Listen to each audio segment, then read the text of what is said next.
ಹರಿ ಓಂ ನಮಸ್ಕಾರ ವೀಕ್ಷಕರೇ, ಜ್ಯೋತಿ ಬೆಳಗಾರ್ ಚಾನಲ್ಗೆ ನಿಮಗೆಲ್ಲ ಸ್ವಾಗತ.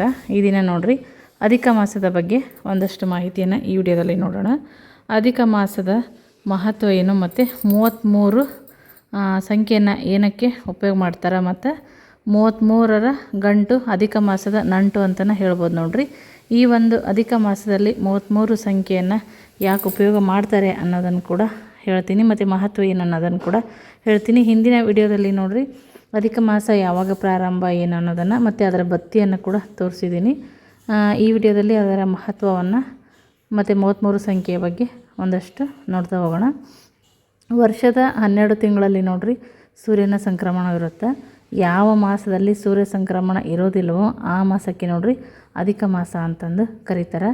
ಈ ಮಾಸಕ್ಕೆ ಏನಪ್ಪ ಅಂದ್ರೆ ಮಲಮಾಸ ಅಂತ ಕೂಡ ಹೇಳ್ತಾರೆ. ಮತ್ತು ವರ್ಷದಲ್ಲಿ ಬರುವ ಒಂದೊಂದು ಮಾಸಕ್ಕೂ ನೋಡ್ರಿ ಒಬ್ಬೊಬ್ಬ ದೇವತೆ ನಿಯಾಮಕ ಆಗಿರ್ತಾರೆ. ಈ ಒಂದು ಮಲಮಾಸ ಅಂತಂದರೆ ಬೇಡವಾದ ವಸ್ತುವನ್ನು ನಾವು ಹೇಗೆ ದೂರ ಇಡ್ತೇವೋ ಅದೇ ಥರ ಈ ಮಾಸಕ್ಕೆ ಪ್ರಾಶಸ್ತ್ಯ ಕಡಿಮೆ. ಸಾಕ್ಷಾತ್ ಪುರುಷೋತ್ತಮ ರೂಪಿಯಾದ ಶ್ರೀಮನ್ನಾರಾಯಣನ ಏನಪ್ಪ ಅಂತಂದ್ರೆ ಈ ಒಂದು ಮಾಸಕ್ಕೆ ಅಧಿಪತಿ. ನೋಡ್ರಿ ಪ್ರತಿಯೊಂದು ಮಾಸಕ್ಕೂ ಮಾಸ ನಿಯಾಮಕ ಇರ್ತಾರೆ. ಈ ಒಂದು ಮಾಸಕ್ಕೆ ಶ್ರೀಮನ್ನಾರಾಯಣನ ಅಧಿಪತಿ ಆಗಿರ್ತಾನೆ. ಹಾಗಾಗಿ ಈ ಮಾಸವನ್ನು ಪುರುಷೋತ್ತಮ ಮಾಸ ಅಂತಂದು ಕರೀತಾರೆ. ಈ ಮಾಸದಲ್ಲಿ ಏನು ನೀವು ಪುಣ್ಯಾಚರಣೆ ಮಾಡಿದ್ರೂ ಅದು ಏನಂತಂದ್ರೆ ಪುರುಷೋತ್ತಮ ರೂಪಿಯಾದಂತಹ ಭಗವಂತ ನೋಡ್ರಿ ಅದನ್ನೆಲ್ಲ ಸ್ವೀಕಾರ ಮಾಡಿ ಎಲ್ಲರೊಳಗಿನ ಒಂದು ದೋಷವನ್ನು ನಿವಾರಿಸ್ತಾನೆ ಅನ್ನುವಂಥ ಒಂದು ನಂಬಿಕೆ. ನೋಡ್ರಿ ಈ ಮಾಸದಲ್ಲಿ ಮಾಡುವಂತಹ ವ್ರತ ಪೂಜೆ ದಾನಗಳಿಂದ ಏನಂದ್ರೆ ಅಧಿಕಸ್ಯ ಅಧಿಕ ಫಲಂ ಅಂತಂದು ಹೇಳ್ತಾರೆ. ಅಧಿಕವಾದ ಫಲ ನಮಗೆ ಸಿಗುತ್ತೆ ಅಂತಂದು ಹೇಳ್ಬೋದು. ವ್ರತ ಮಾಡಿದ್ರು ಆಯಿತು, ದಾನ ಧರ್ಮ ಮಾಡೋದು ಅದೆಲ್ಲ ನಮಗೆ ಅಧಿಕ ಫಲ ಸಿಗುತ್ತೆ. ಪುರಾಣದಲ್ಲಿ ಹೇಳಿರೋ ಪ್ರಕಾರ ನೋಡ್ರಿ ಮಹಾಭಾರತದ ದ್ರೌಪದಿಗೆ ಏನಂತಂದ್ರೆ ಹಿಂದಿನ ಜನ್ಮದಲ್ಲಿ ಪುರುಷೋತ್ತಮ ಮಾಸದ ಹುಣ್ಣಿಮೆಯಂದು ಏನಂತಂದ್ರೆ ಅಪೂಪ ದಾನವನ್ನು ಮಾಡಿ ಅದರ ಒಂದು ಫಲದಿಂದ ಆಕೆಗೆ ಏನಂತಂದ್ರೆ ಕೌರವರ ಸಭೆಯಲ್ಲಿ ಮಾನಭಂಗದ ಪ್ರಯತ್ನ ನಡೆದಾಗ ಶ್ರೀಕೃಷ್ಣ ಪರಮಾತ್ಮ ಆಕೆಯನ್ನು ಸಂಕಷ್ಟ ಪರಿಸ್ಥಿತಿಯಿಂದ ರಕ್ಷಣೆಯನ್ನು ಮಾಡ್ತಾನೆ ಅನ್ನೋದು ನಿಮಗೆಲ್ಲ ಗೊತ್ತಿರುವಂತಹ ವಿಚಾರ. ಸೌರಮಾನ ಮತ್ತು ಚಂದ್ರಮಾನ ನೋಡ್ರಿ ವಾರ್ಷಿಕ ಚಲನೆಯಿಂದ ಏನಂತಂದ್ರೆ ದಿನಗಳ ವ್ಯತ್ಯಾಸ ಆಗತ್ತೆ. ನೋಡ್ರಿ ಇದನ್ನು ಸರಿದೂಗಿಸೋಕ್ಕೋಸ್ಕರ ಏನಂತಂದ್ರೆ 3ನೇ ವರ್ಷದಲ್ಲಿ ಅಧಿಕ ಮಾಸ ಬರ್ತೈತಿ. ಪ್ರತಿ ಅಂದರೆ 33ನೇ ಚಾಂದ್ರಮಾಸ ಏನಪ್ಪ ಅಂದ್ರೆ ಅಧಿಕ ಮಾಸ ಆಗಿರುತ್ತೆ. ಹೀಗೆ ಇದೇನಂದ್ರೆ 33 ತಿಂಗಳಿಗೊಮ್ಮೆ ಒಂದು ತಿಂಗಳವನ್ನು ಸೇರಿಸುವಂತಹ ಪರಿಕಲ್ಪನೆ ಅಂತಂದ್ರೆ ಅದು ಅಧಿಕ ಮಾಸ.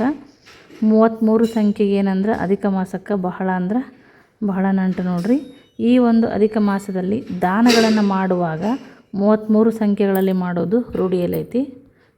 ಮತ್ತು ನೋಡ್ರಿ ಈ ಮಾಸದಲ್ಲಿ 33 ದೇವತೆಗಳನ್ನು ಪೂಜೆಯನ್ನು ಮಾಡುವಂಥದ್ದು ಅದೇನಪ್ಪ ಅಂದರೆ ಅಷ್ಟವಸುಗಳು, ಏಕಾದಶ ರುದ್ರರು, 12 ಆದಿತ್ಯರು, ಪ್ರಜಾಪತಿ ಒಬ್ಬರು, ವಶತ್ಕಾರ ಒಬ್ಬರು.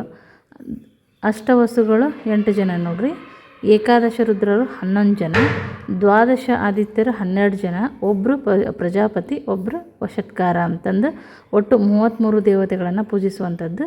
ಈ ಒಂದು 33 ಸಂಖ್ಯೆಯ ರಂಗೋಲಿಯನ್ನು ಕೂಡ ನಾನು ಮುಂದಿನ ವಿಡಿಯೋದಲ್ಲಿ ತೋರಿಸ್ತೀನಂತೆ. ಅಧಿಕ ಮಾಸದ ಒಂದು ದಾನಕ್ಕೇನಪ್ಪ ಅಂದ್ರೆ 33ಕ್ಕೆ ವಿಶೇಷ ಇರೋದ್ರಿಂದ 33 ಅಪೂಪ ದಾನಕ್ಕೆ ಬಹಳ ವಿಶೇಷವಾದ ಫಲ ಐತೆ. ನೋಡ್ರಿ ಈ ಒಂದು ಮಾಸ ಆದಮೇಲೆ 33 ಅಪೂಪ ದಾನವನ್ನು ಕೊಡ್ತಾರೆ.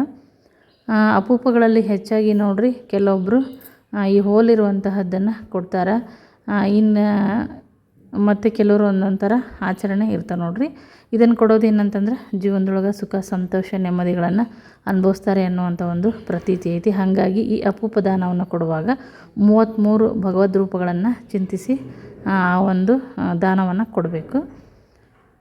ಮತ್ತು ಕೆಲವೊಂದು ಪೂಜೆ ವ್ರತಗಳನ್ನು ಮಾಡ್ತಾರೆ. ರಂಗೋಲಿ ವ್ರತ ಎಲ್ಲ ವ್ರತಗಳನ್ನು ಮಾಡ್ತಾರೆ. ದೀಪ ಹಚ್ಚುವಂಥದ್ದು ಈಗ ನಾನು ತೋರಿಸ್ತಾ ಇದ್ದೀನಲ್ಲ ಇದರಲ್ಲಿ 33 ದೀಪಗಳನ್ನು ಹಚ್ಚುವಂತಹ ಪ್ಲೇಟ್ ನೋಡ್ರಿ, ಇದು ತಟ್ಟೆ.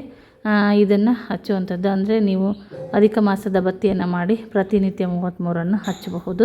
ಇಲ್ಲ ಅಂದರೆ ಸಾಧ್ಯ ಆದರೆ 33 ಎಳೆ ಇರುವಂತಹ 2 ದೀಪಗಳನ್ನು ಅದರ ಪ್ರತಿನಿತ್ಯ ಹಚ್ಚುವಂಥದ್ದು ಇರುತ್ತೆ.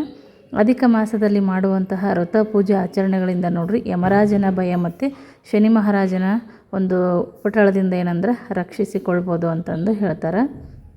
ಈ ಮಾಸದಲ್ಲಿ ಮಾಡುವಂತಹ ದಾನ ಆಗಿರ್ಬೋದು, ವ್ರತ ಪೂಜೆ ಹವನ ಹೋಮ ಜಪ ತಪ ಇವೆಲ್ಲ ಮಾಡೋದ್ರಿಂದ ವಿಶೇಷವಾದ ಒಂದು ನಮಗೆ ಪುಣ್ಯ ಲಭಿಸುತ್ತೆ ಅಂತಲೇ ಹೇಳ್ಬೋದು.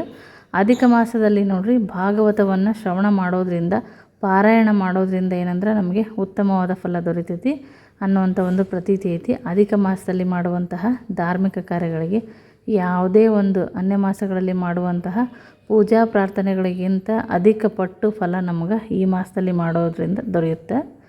ಒಳ್ಳೆಯ ಕೆಲಸಗಳನ್ನು ಮಾಡಬೇಕಾದಷ್ಟನ್ನು.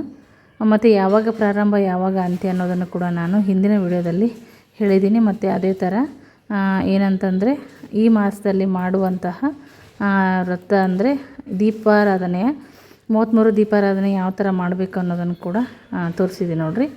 ಅದನ್ನು ವಿಡಿಯೋನ ನೀವು ನೋಡಿರಿ. ಮತ್ತು ಈ ಒಂದು ಮಾಹಿತಿ ಇಷ್ಟ ಆಗಿತ್ತಪ್ಪ ಅಂತಂದ್ರೆ ವಿಡಿಯೋಕ್ಕೊಂದು ಲೈಕ್ ಕೊಡಿರಿ, ಶೇರ್ ಮಾಡಿರಿ, ಕಮೆಂಟ್ ಹಾಕಿರಿ. ಹಾಗೆ ಇನ್ನು ಯಾರು ನಮ್ಮ ಚಾನಲ್ಗೆ ಸಬ್ಸ್ಕ್ರೈಬ್ ಆಗಿಲ್ಲ ಸಬ್ಸ್ಕ್ರೈಬ್ ಆಗೋದನ್ನು ಮರಿಬೇಡ್ರಿ. ಮತ್ತೆ ಹೊಸ ಮಾಹಿತಿಯೊಂದಿಗೆ ನಾನು ಮುಂದಿನ ವಿಡಿಯೋದಲ್ಲಿ ಸಿಗ್ತೀನಿ. ವಿಡಿಯೋ ನೋಡಿದ್ದಕ್ಕಾಗಿ ಎಲ್ಲರಿಗೂ ಧನ್ಯವಾದಗಳು.